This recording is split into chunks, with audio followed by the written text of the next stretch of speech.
खुदावंद का प्रेरित पॉल, जिसको मैं बहुत ऐसे इज्जत देता हूं बाइबल में, हालेलुया। और जो शिक्षा परमेश्वर ने प्रेरित पॉल को दी वही मैं मानता हूं, उसी को मैं प्रचार करता हूं। हालेलुया। तुम लगातार आमीन हालेलुया बोलते रहा करो, बड़ा अच्छा लगता है।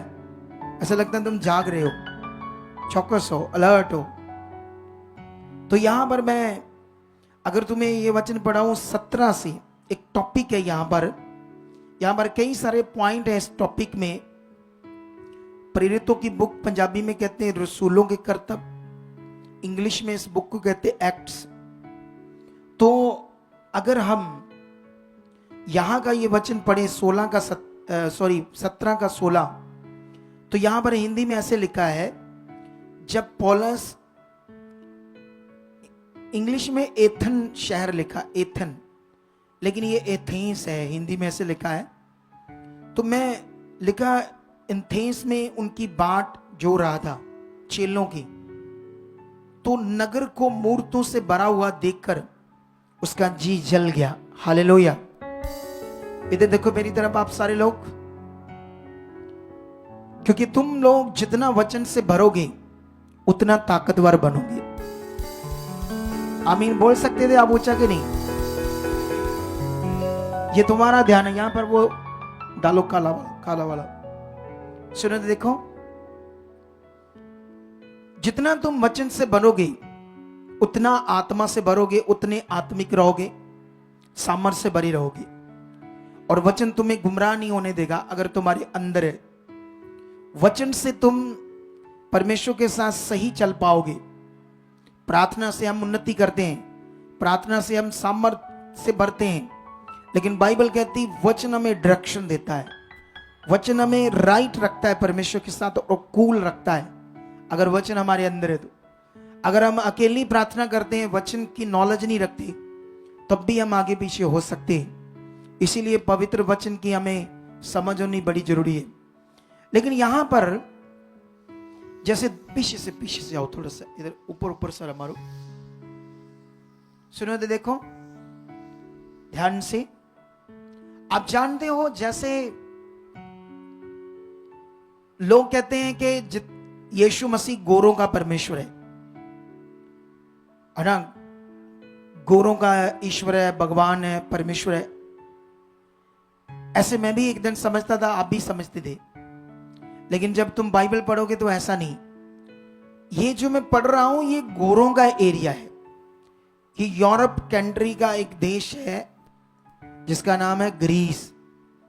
और ग्रीस में एक नगर है जिसका नाम है एथन या एथेंस, हिंदी में से बोल रही। एथन नगर एक शहर, और उस शहर में यूरोप में खुदा का दास प्रेरित पॉल सुसमाचार देते देते उन देशों में पहुंच गया।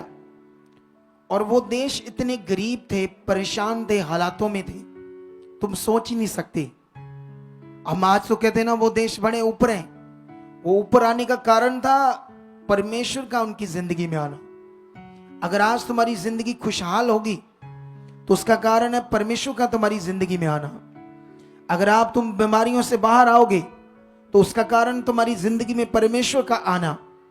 अगर तुम्हारी जिंदगी में परमेश्वर आया ही नहीं, तुम जस्ट रीति की तौर पर यहां बैठते हो, अपने काम के लिए आते हो, चले जाते हो, तुम्हारा कोई मन परिवर्तन नहीं हुआ, तुमने कोई अपना जीवन परमेश्वर को नहीं दिया, कोई दिल से परमेश्वर को ग्रहण नहीं किया, तौबा नहीं की, बपतिस्मा नहीं लिया, तो फिर तुम नॉर्मल हो।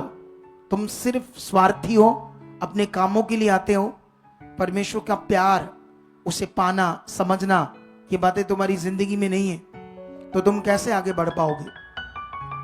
लेकिन बाइबल में लिखा प्रेरित पॉल जब एथन में ग्रीस के एक शहर में था, चेलों की बाट जो रहा था, उसमें मूर्तियां उस नगर में थी।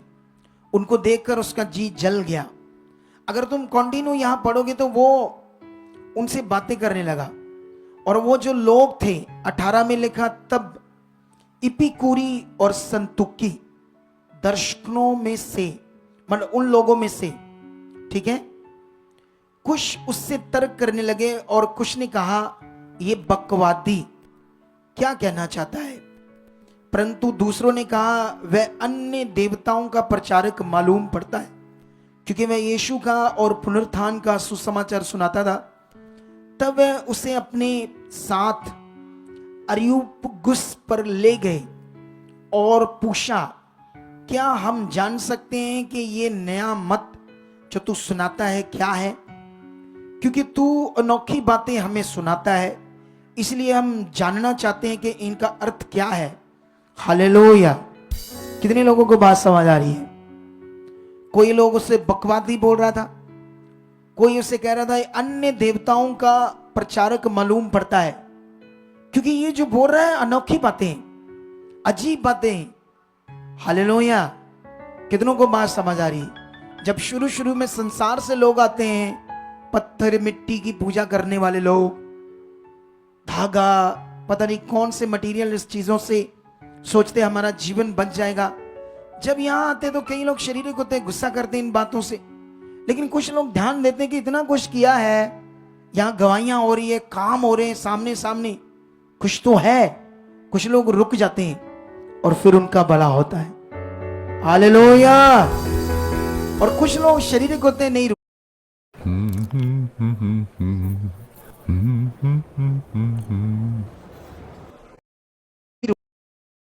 तो है यहां पर जो इतने काम, इतनी गवाहियां, इतने लोगों की चंगाइयां हम देख रहे हैं, लेकिन यहां पर हम जब पढ़ रहे थे इन विषयों को, तो यहां पर विषय समझ आ रहा था कि वो लोग इसे बकवादी, अन्य देवताओं का प्रचारक, अनोखी बातें करने वाला, पता नहीं क्या क्या ऐसे चीजें समझ रहे थे उसके बारे में। लेकिन यीशु मसीह तो यीशु का और पुनरुत्थान का, जी उठने का प्रचार कर रहा था। हालेलुया। तुम्हें पता है तुम भी एक दिन मुर्दों में से क्या होंगे? जी उठेंगे। जो आपके पुरखा, जहां हम लोग भी जब मसीह में सो जाएंगे, मतलब मर जाएंगे, सो जाएंगे, एक दिन जी उठेंगे, क्योंकि यीशु मसीह में पुनरुत्थान है, जी उठना है। और जी उठने के बाद क्या है? न्याय। जीवन में प्रवेश करना या मौत में प्रवेश करना। अगर तुम्हें परमेश्वर का राज समझ आया, अनंत जीवन क्या समझ आया, तो तुम जीवन में प्रवेश करोगे। हालेलुया। लेकिन यहां पर ये बातें बड़ी है। लेकिन उसके बाद 22 में क्या था है? 22 में लिखा, तब पौलुस ने अरियुपगुस के बीच में खड़े होकर कहा, हे एथन के लोगों, मैं देखता हूं कि तुम हर बात में देवताओं के बड़े मानने वाले हो, क्योंकि मैंने फिरते हुए जब तुम्हारी पूजने की वस्तुओं को देख रहा था, तो एक ऐसी वेदी भी पाई जिस पर लिखा था अनजाने ईश्वर के लिए, इसलिए जिसे तुम बिना जाने पूछते हो, मैं तुम्हें उसका सुसमाचार सुनाता हूं। हालेलुया। इधर ध्यान दो इन बड़ी बातों पर, इन पवित्र वचनों पर जो तुम्हारे लिए जीवन है। यहां पर ये लोग गोरे लोग हैं, यूरोप में दुखी हैं, परेशान हैं। ये अरियुपगुस एक पहाड़ का नाम है, जो एथन में एक पहाड़ था, पहाड़ी एरिया था, हिल एरिया। इसको ये एक पहाड़ पर ले जाते हैं कि अब बता तू क्या बताना चाहता है, हमें तेरी बातें समझ नहीं आ रही। लेकिन तब ये उनके बीच में प्रचार करता है। उनकी जितनी वेदियां थी, पूजने की वस्तुएं थी, उन्होंने एक ऐसी वेदी बनाई थी जिसमें लिखा था अनजाने ईश्वर के लिए। एक कोई ऐसा भी परमेश्वर हो जिसको हम नहीं जानते, तो उसके लिए एक वेदी बनाई ताकि उसकी भी पूजा हम कर सके। उसने कहा, जिसे तुम बिना जाने पूछते हो, आज मैं उसका तुम्हें सुसमाचार देता हूं। हालेलुया। कितनों को बात समझ आ रही है? सामरिया स्त्री जब यीशु के पास, जब वो कुएं पर बैठा था, पानी भरने आई, तो उससे भी जब बातें होती है तो वह एक व्यभिचारिणी थी, वो एक पापणी थी, परमेश्वर से दूर थी।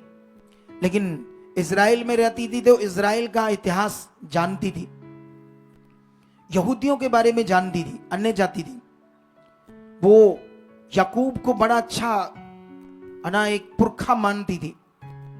लेकिन जब वो कुआं पर बैठा बातें होती है, तो वो यीशु से कहता है, हे नारी, तुम जिसकी भक्ति करते हो उसे तुम नहीं जानते, लेकिन हम जिसकी भक्ति करते हैं उसे जानते हैं।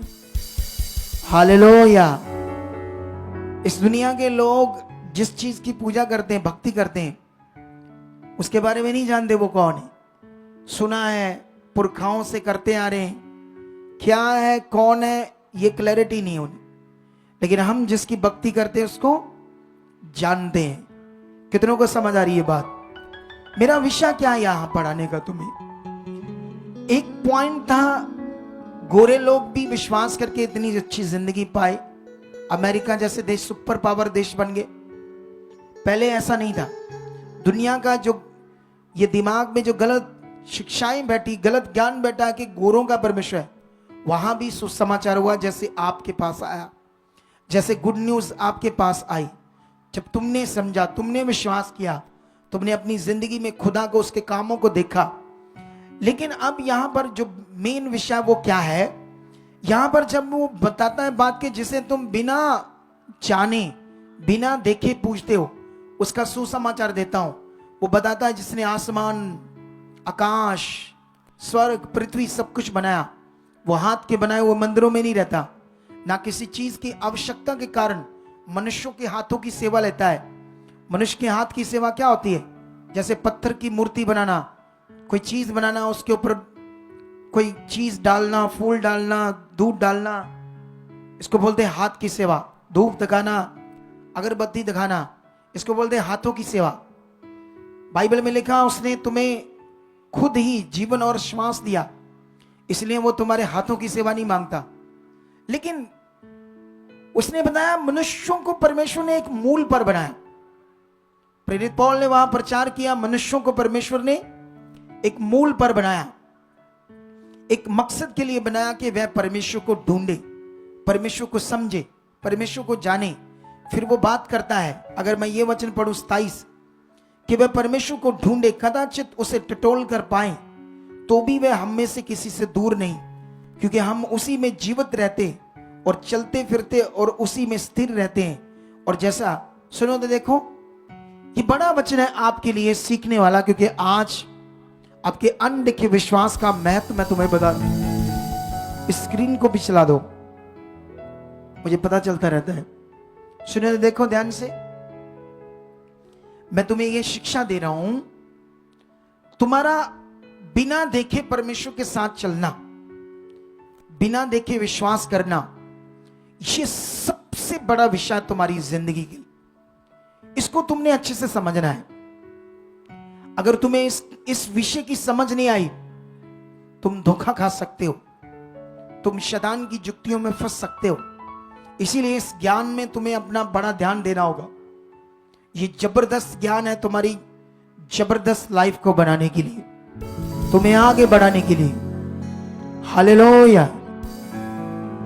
पीछे एक आधा, ये हर बार बोलना पड़ता है मुझे, एक आधा पीछे बंदा रखो, आए गए को चेक करो, थोड़ा सा उन्हें ताड़ना दो ताकि उन्हें समझ आए ये परमेश्वर के घर में आना क्या है। सुनो तो देखो मेरी तरफ, प्रेरित पौल ने उन्हें बताया कि परमेश्वर ने मनुष्यों को एक मूल पर बनाया कि हम उसे ढूंढे या समझे या जाने कि परमेश्वर कौन है। फिर उसने बताया कि हम उसको ढूंढने लगे, समझने लगे, तो वो हमसे दूर नहीं, क्योंकि हम उसी में जीवित हैं, परमेश्वर में जीवित हैं, उसी में चलते फिरते हैं और उसी में सांस लेते हैं।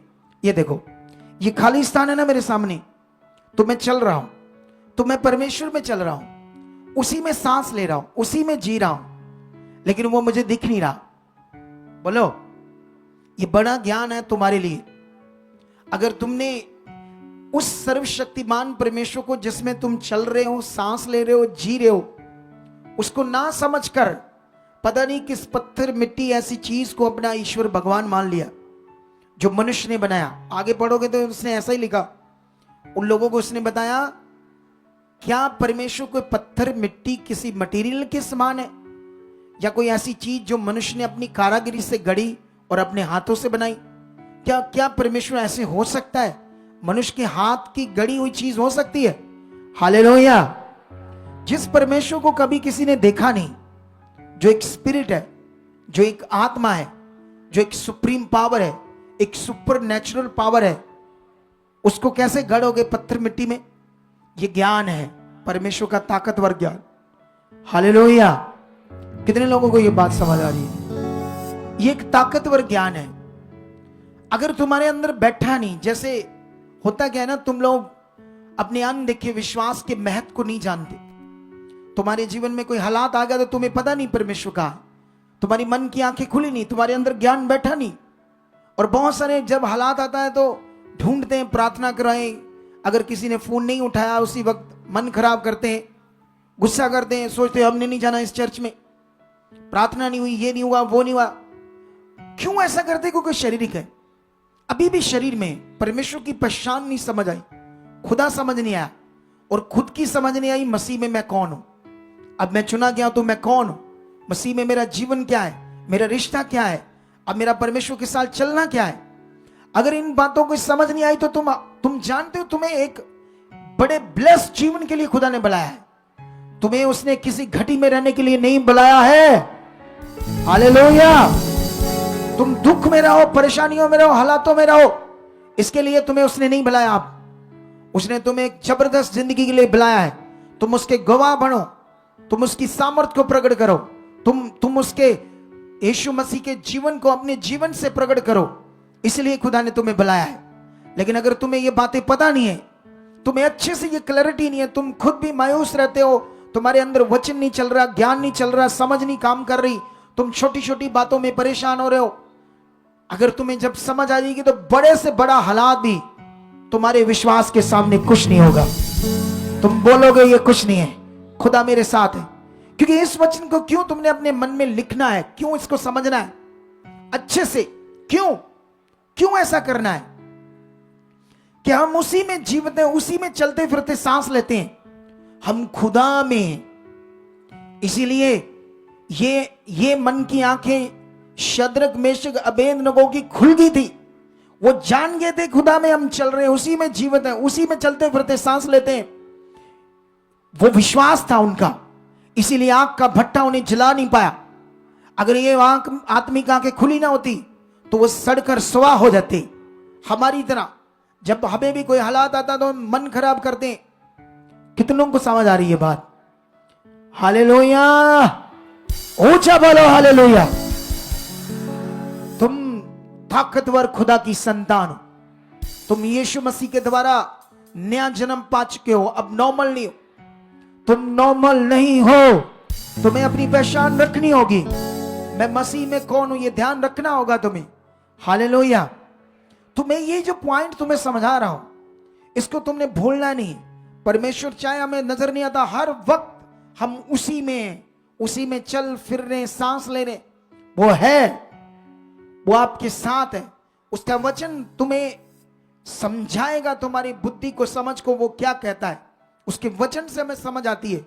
वचन से समझ आती है, उसने कहा डरो मत, मैं तुम्हारे साथ हूं। वचन से हमें समझ आती कैसे दानियल को शेर भूखे खा नहीं पाए, क्योंकि परमेश्वर ने शेरों का मुंह बंद कर दिया। क्यों? क्योंकि दानियल खरा था, अनदेखा विश्वास कर रहा था, परमेश्वर को अपने साथ पा रहा था, उसके अंदर डर नहीं था, वो जानता था खुदा मेरे साथ है। हम जब चल रहे हैं, हम छोटी छोटी बातों से डरते हैं, छोटी छोटी बातों से मन खराब करते हैं, हालात आने से चिड़चिड़ हो जाते हैं, मन खराब करते हैं, और मिनिस्ट्री की और मेरी और मन खराब करने लगते हैं, लेकिन और फंस जाते हैं, और हालातों में फंस जाते। तब कितनों को समझ आ रही है? जब मन खराब करोगे, जब गलत अंगीकार करोगे, तब तुम और फंसोगे। जब तुम अपना मन अच्छा रखोगे, तुम अपने अंगीकार को, अपने विश्वास को ध्यान में रखोगे। इन दिनों में मैं भी स्पिरिट के द्वारा ये बड़ा कर रहा हूं। इन दिनों में अंगीकार और अपना विश्वास और अपने मुंह के अंगीकार को मैंने भी अपनी प्रार्थना को बड़ा चौकस किया। इन दिनों में खुदावंद ने मुझे इसमें बड़ा बढ़ाया, उसने मुझे क्लैरिटी दी है कि ये तुम्हें कितना इस पर ध्यान देना है। हालेलुया। तुम्हें भी ध्यान देना है। तुम्हारे पास कुछ नहीं, बोलो बहुत कुछ है। खुदा का अनुग्रह है, मैं चुना गया हूं, वो ब्लेस कर चुका है, उसने आशीष दे दी है, ये काम हो चुका है। हालेलुया। कई बार कई लोग मुझे आकर कहते हैं हम खुदा का बड़ा काम करना चाहते हैं, हम बड़ा सुसमाचार देना चाहते हैं, हम बड़ा खुदा के लिए जीना चाहते हैं। लेकिन जब हम ये सोचते हैं, बोलो, जब हम क्या करते हैं, ये सोचते हैं, तो फिर हम सोचते हैं लोग कहेंगे तुम्हारा तो हुआ नहीं। तुम अगर किसी को बच्चा नहीं है तो वो कहेंगे तुम्हें तो बच्चा भी मिला नहीं, तुम्हारी तो ये चंगाई हुई नहीं, तो तुम हमें को कहते हो। ये सोच ही शैतान की है। किसकी है? वो निक, जिसके हाथ भी नहीं थे और टांगे भी नहीं थी, इतना सा बंदा था, उसको टेबल पर बैठा देते थे। अगर वो ये सोचता तो अब तक मर जाता, लेकिन वो ये सोच निकाल दी उसने, क्योंकि वो जान गया था परमेश्वर का काम शरीर से नहीं आत्मा से होगा। हालेलुया। परमेश्वर का काम शरीर से नहीं कि तुम कितने लंबे चौड़े हो, कितनी तुम्हारी बॉडी है, इससे कोई मतलब नहीं है। कितना तुम जिम जाते हो, कितनी तुमने मसल्स बनाए, वो सिक्स पैक जो बोलते हैं, जो मसल्स बनते हैं, इससे कोई मतलब नहीं। आत्मा से होता है परमेश्वर का काम, शरीर से नहीं। लेकिन अगर हम शरीर में हैं, मुझे याद है जिस बंदे ने मुझे सुसमाचार दिया था ना, वो बंदा लंगड़ा था जिसने मुझे सुसमाचार दिया था। अपाहिज था वो ऐसे करके चलता था, ऐसे करके चलता था। जिसने मुझे, मैं पहले से यीशु मसीह में था, लेकिन मुझे एक शिक्षा का गुड न्यूज दी थी, अच्छी वाली, ये समझ लो, ठीक है? कोई भी चीज बुरी नहीं है प्रभु की। सुनो, ध्यान दो, इधर देखो। लेकिन मैं जब उसे लोगों को प्रचार करते देखता था, तो मैं इतना प्रचार नहीं करता था। वो लोगों को बोल रहा था तुम्हारा ये काम होगा, तुम्हारी ये चंगाई होगी।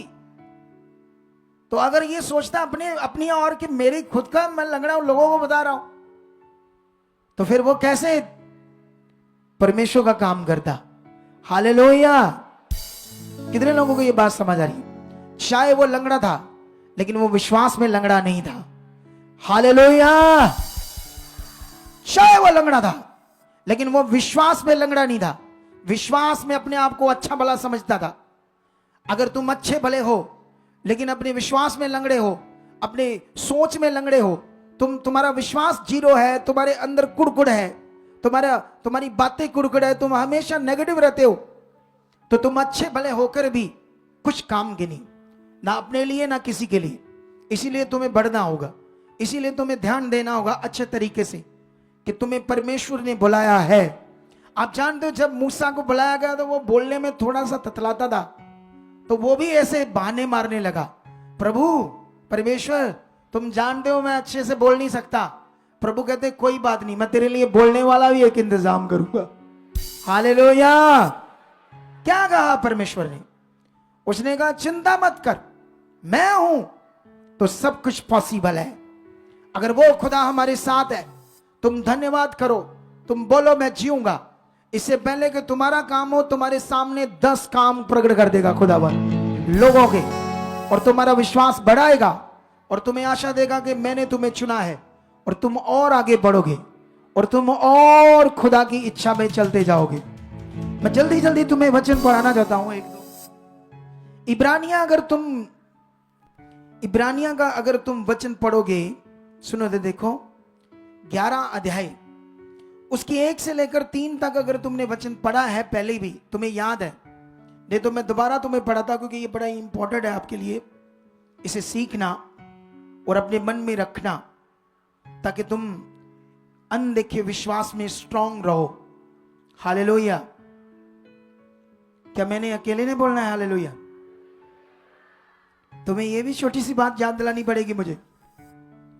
ये देखो क्या लिखा है, इब्रानियों 11 अध्याय, ठीक है? इसमें ऐसे लिखा है, अब विश्वास आशा की हुई वस्तुओं का निश्चय और अनदेखी वस्तुओं का प्रमाण है, क्योंकि इसी के विषय में प्राचीनों की अच्छी गवाही दी गई। विश्वास ही से सुनो दे, देखो, विश्वास ही से हम जान जाते हैं कि सारी सृष्टि की रचना परमेश्वर ने वचन के द्वारा हुई, पर यह नहीं कि जो कुछ देखने में आता है वह देखी हुई वस्तुओं से बना हो। हालेलुया। बाइबल में लिखा परमेश्वर ने जो कुछ बनाया वो देखकर नहीं बनाया, उसने विश्वास से बनाया। जैसे उस सामर्थी था, जैसे उसको पता था मैं बनाना है, बिना देखे उसने सब कुछ जब बनाया, किसी चीज को देखकर नहीं बनाया। लेकिन हमारे लिए लिखा तुम्हारा विश्वास, तुम्हारा विश्वास। ऐसे लिखा अब विश्वास आशा की हुई वस्तुओं का निश्चय। तुम जो कुछ भी परमेश्वर से आस रखते हो, चंगाई की, बच्चा पाने की, बिजनेस की, कारोबार की, कोई और जो भी तुम्हारी आस है परमेश्वर से, लिखा वो तुम्हारा जो विश्वास है ना, उस आशा के लिए जो दिख नहीं रही, पक्का निश्चय, विश्वास ही तुम्हारा निश्चय उस काम को प्रकट करने के लिए, पर वो काम दिख नहीं रहा। ये परमेश्वर का कानून है तुम्हारे लिए। लेकिन यहां पर एक और वचन पढ़ते तुम्हारे लिए, ये इब्रानिया 11 का 24 से लेकर 24 से पढ़ते हैं। विश्वास ही से मूसा ने सियाना होकर फिरौन की बेटी का पुत्र कहलाने से इनकार किया, इसलिए कि उसे पाप में थोड़े दिन सुख भोगने से परमेश्वर के लोगों के साथ दुख भोगना अधिक उत्तम लगा। उसने मसीह के कारण निंदित होने को मिस्र के भंडार से बड़ा धन समझा, क्योंकि उसकी आंखें फल पाने की ओर लगी थी। विश्वास ही से राजा के क्रोध से ना डरकर उसने मिस्र को छोड़ दिया, क्योंकि वह अनदेखे को मानो देखता हुआ दृढ़ रहा। विश्वास ही से उसने फंसे और लहू छिड़कने की विधि मानी कि पहलोठों का नाश करने वाले इस्राएलियों पर हाथ ना डाले। हालेलुया। ये बड़ा वचन है आप लोगों के लिए। क्या तुमने इसको अपने मन में अच्छे से रखा है या नहीं? बताओ मुझे। देखो इधर बाइबल में लिखा, मूसा सियाना, जब वो बच्चा था तो फिरौन मिस्री, फिरौन की बेटी मिस्री, मिस्र के राजा की बेटी, उसने इसे नदी में से पाया। स्टोरी थोड़ी बतानी पड़ेगी, फिर समझ आएगी जिनको पता है। तो नदी में से पाया, उसको पाला पोसा। लेकिन जब सियाना आया उसे पता लगा मैं मिस्री नहीं हूं, मैं इजरायली हूं, मैं इजरायलियों की किसी एक मां का बेटा हूं। लेकिन अब मैं मिस्र में एक राजे के पद पर हूं। लेकिन बाइबल में लिखा है उसने सियाना होकर फिरौन की बेटी का पुत्र कहलाने से इनकार किया। उसने जो राजभाग, ऐशो आराम की जिंदगी, पैसा धन दौलत की जिंदगी को ठुकराया और उसने वो काम किया जो सचमुच रियल था और प्रशंसनीय था। हालेलुया। बाइबल में लिखा उसने पाप में थोड़े दिन के सुख भोगने से परमेश्वर के लोगों के साथ दुख भोगना अधिक उसको अच्छा लगा, उत्तम लगा। उसने मसीह के कारण निंदन होने को मिस्र के भंडार से बड़ा धन समझा। उसने यीशु मसीह में परमेश्वर में चलना, जो उसके साथ होना था, अना विरोध, उसकी निंदा, बहुत कुछ, उसने मिस्र के भंडार से भी बड़ा धन ये समझा। इस सच्चाई में चलना, परमेश्वर की इच्छा में चलना। बाइबल में लिखा वो राजा के क्रोध से ना डर कर मिस्र को उसने छोड़ दिया और वह अनदेखे को मानो देखता हुआ दृढ़ रहा। जो कुछ उसे दिख नहीं रहा था उसको अनदेखे को ऐसे फील कर रहा था, ऐसे विश्वास करता था, ऐसे देख रहा था। उस स्पिरिचुअल में, उस आत्मिक विषय में दृढ़ रहा। कितनों को बात समझ आ रही है आज? ये हमारे लिए स्पिरिचुअल जीवन है, हमारे लिए हमारे अनदेखे विश्वास का एक बड़ा महत्व है जो आपकी जिंदगी में होना बड़ा जरूरी। तुम अब परमेश्वर के साथ चल रहे हो, परमेश्वर तुम्हें एकदम से रूप में तो नहीं दिखता, लेकिन अपने कामों से दिखता है। आमीन ऊंचा। जब तुम टेस्टमनी सुनते हो किसको देखते हो? हाँ, परमेश्वर है। इसीलिए मैं बोलता हूं, जब मैं लैंड करता हूं, हीलिंग प्रकट होती है, उसे विश्वास से देखो, तुम्हारा मन और लगेगा, तुम और बढ़ोगे, तुम्हारे काम प्रकट होंगे। लेकिन शैतान क्या करता है, कुछ लोगों के अंदर शरीर की बातें डाल देता है और वो एक चीज देख नहीं पाती। उनको जाना घर में जल्दी, ये दिमाग में रहता है, लंगर खाना, ये करना, वो ध्यान में रहता है। असल चीज को वो फोकस नहीं कर पाते। हालेलुया। लेकिन ये आने वाले दिनों में ऐसा नहीं होगा तुम्हारे साथ। तुम ब्लेस होंगे यीशु मसीह के नाम से, बड़ी बरकत वाले होंगे यीशु मसीह के नाम। कितने लोगों को ये बात समझ आ रही है आज? लेकिन मैं तुम्हारे अनदेखे विश्वास का महत्व तुम्हें समझा रहा हूं। तुम्हें परमेश्वर ने एक बड़ी आशा के लिए बुलाया है, तुम्हें एक चोखा जीवन देने के लिए, तुम्हें एक उत्तम जीवन देने के लिए, तुम्हारे परिवार, घर, बच्चे एक ब्लेस जिंदगी जिए और ऐसी जिंदगी जो दूसरों के लिए नमूना बने। तुम खुदा के गवाह बनो। तुम्हें वो पीड़ा से, दुख से निकालकर एक उत्तम जिंदगी देगा। लेकिन इसका स्टार्ट, इसमें चलने के लिए एक प्रैक्टिकल होता है, एक फोकस होता है। कभी तुम मन नहीं करता, कभी प्रेम में, कभी कुछ चीज, कभी ये हो गया, कभी वो हो गया। इन सब बातों में तुम्हें परमेश्वर को पकड़कर आगे बढ़ना होगा, उसके वचन को पकड़कर आगे बढ़ना होगा। जैसे मूसा बढ़ा। मूसा, बाइबल में लिखा, उसने मिस्र को छोड़ दिया ना डर कर, और वह विश्वास से, मानो उसने अनदेखे से, जो कुछ उसे नहीं दिख रहा था, वो ऐसे विश्वास से देखता हुआ दृढ़ रहा कि सब कुछ मेरे लिए है, सब कुछ मेरे लिए अच्छा है, क्योंकि खुदा मेरे साथ है। हालेलुया। इस विषय को तुमने कभी भूलना नहीं। तुमने अपना मन दृढ़ करना है, क्योंकि मुझे तुम्हें यह तैयार करना है कि कभी भी तुम देखी हुई चीज, वस्तुओं, मटेरियल पर विश्वास ना करो। कभी भी तुम ऐसा विश्वास करो जो रियल है, जो बाइबल कहती है। बाइबल में नए नियम में छोटी मोटी वस्तुओं की चीजें तुम्हें मिलेगी। इसका मतलब यह नहीं कि छोटी मोटी एक दो जगह पर तुम्हें ऐसी कोई चीज मिली वो डॉक्ट्रिन है। वो डॉक्ट्रिन नहीं है।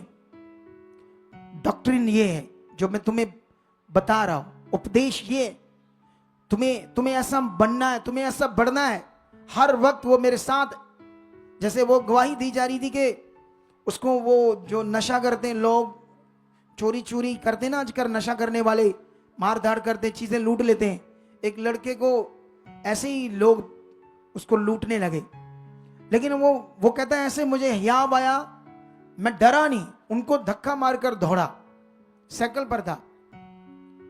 वो चोट लगा देते, फोन छीन लेते, कुछ पैसे होते वो छीन लेते। चोर थे, नशेड़ी थे।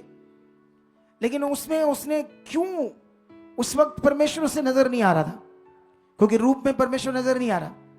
लेकिन अनदेखा विश्वास तुम्हें दिखाएगा खुदा। तुम्हें ऐसा बढ़ना होगा, तुम्हें ऐसा प्रैक्टिकल करना होगा। जो चीजें आज तुम्हारे लिए नजर नहीं आ रही, तुम्हारी बरकत, तुम्हारे लिए बेबी, तुम्हारे लिए बिजनेस, तुम्हारे लिए कोई भी चीज जो नजर नहीं आ रही, बाइबल कहती वो है, वो तुम्हारे लिए है। इसीलिए तुम्हें विश्वास में देखा हुआ समझकर चलना होगा। वो है, जैसे मैंने आज अनदेखे विश्वास के अंदर एक देखा हुआ दृढ़ विश्वास प्रकट किया। मैंने कहा आने वाले कुछ टाइम में ये बड़ा हाल थर्सडे मीटिंग में भरा हुआ होगा। ये मैंने विश्वास से बोला, जो देखता नहीं है लेकिन मैंने विश्वास से बोला। जो चीज मुझे नजर नहीं आ रही, मैंने बिना देख के विश्वास से बोला। तुम्हें भी ऐसे करना होगा। जो चीजें तुम्हें नजर नहीं आ रही, बोलो है, खुदा दे चुका है, वो मेरे पास है, वो हो चुका है, वो कर चुका है। तुम्हें ये प्रैक्टिकल में बढ़ना होगा। तुम्हें अपने विश्वास के प्रैक्टिकल में बढ़ना होगा। तुम्हें अपने मुंह के प्रैक्टिकल में बढ़ना होगा। हालेलुया। कितने लोगों को यह बात समझ आ रही है? ये बड़ा विषय आपके लिए, ये ताकतवर विषय आपके लिए।